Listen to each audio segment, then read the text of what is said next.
Hi, welcome to another Woohoo Wednesday. I'm Little Woo and I'm here to address another life question I received. This week's question is, when someone we love has died, has our life lost some meaning? I'm grieving a loss. I've known her for 15 years and was present for her death on the weekend, and it was a shock. When a life or relationship with someone we love ends, does that mean that our life has less meaning?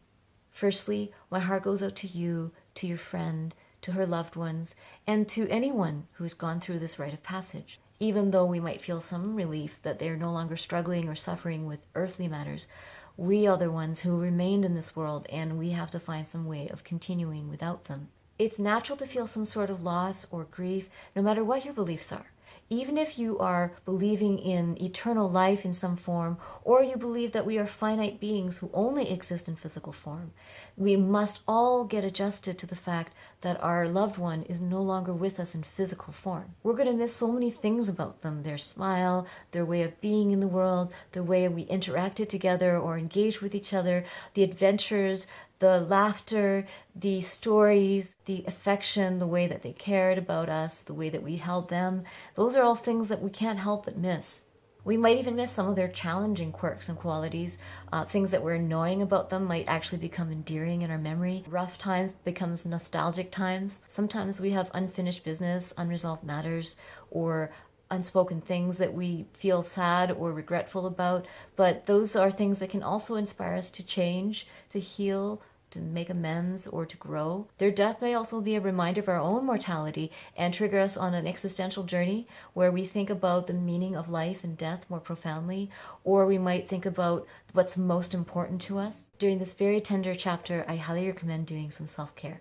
So here are a few tips. The first thing I recommend is making sure that you have time in your schedule, room to breathe, room to cry, room to feel your emotions, room to think, and so that giving yourself those breaks during your day, not having things crammed too tightly, not having too much in your schedule, not going from one thing right to the next. Give yourself that time to be. The second thing I really recommend is making it a physical safe space, sanctuary for you to grieve and contemplate and think and feel.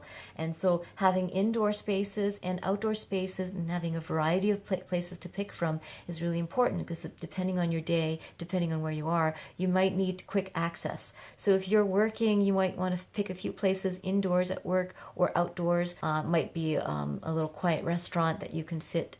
Might be a bathroom if that's the only place that you have at work that you can go to quickly. You can maybe find a nearby park or outdoor space in nature that you love, and also a space in your own home that you feel like you could sit and just be. One of my favorite places to grieve is by the ocean. I find that the water and the salt really helps me get grounded and get in touch with my feelings or release some energies that I'm needing to release.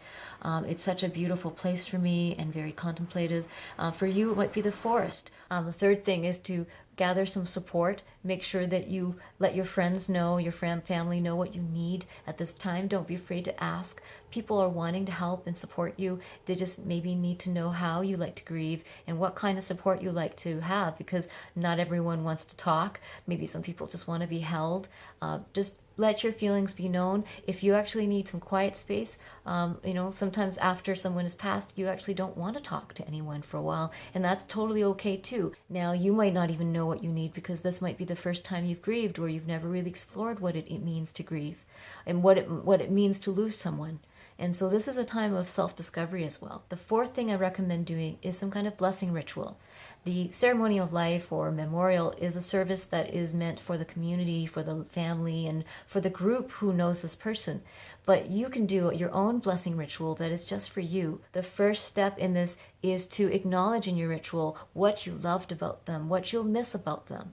And this ritual could even be as simple as writing a letter to them and saying all the things that you feel about them. Another one could be to do a simple ritual in which you speak everything out loud. Whether it's written or spoken, whether it's witnessed or in private, it's up to you, but acknowledging what you loved, what you're going to miss, can help you release that energy and really honor this person's spirit. The second part of the ritual could be a time to reconcile, make amends, maybe say things that you wished you had said when they were alive that you didn't get to say, or things that you regret having said that you wish to ask for forgiveness and say you're sorry, apologize. This is a time where you can reconcile And this saying it out loud or writing it down can be a way of releasing that energy so that you don't hold it within anymore. The last part of your ceremony could be picking out your most powerful or favorite aspect of your relationship with them. It could be a quality that you really admired. It could be something you really missed about them. Take those one or two qualities or experiences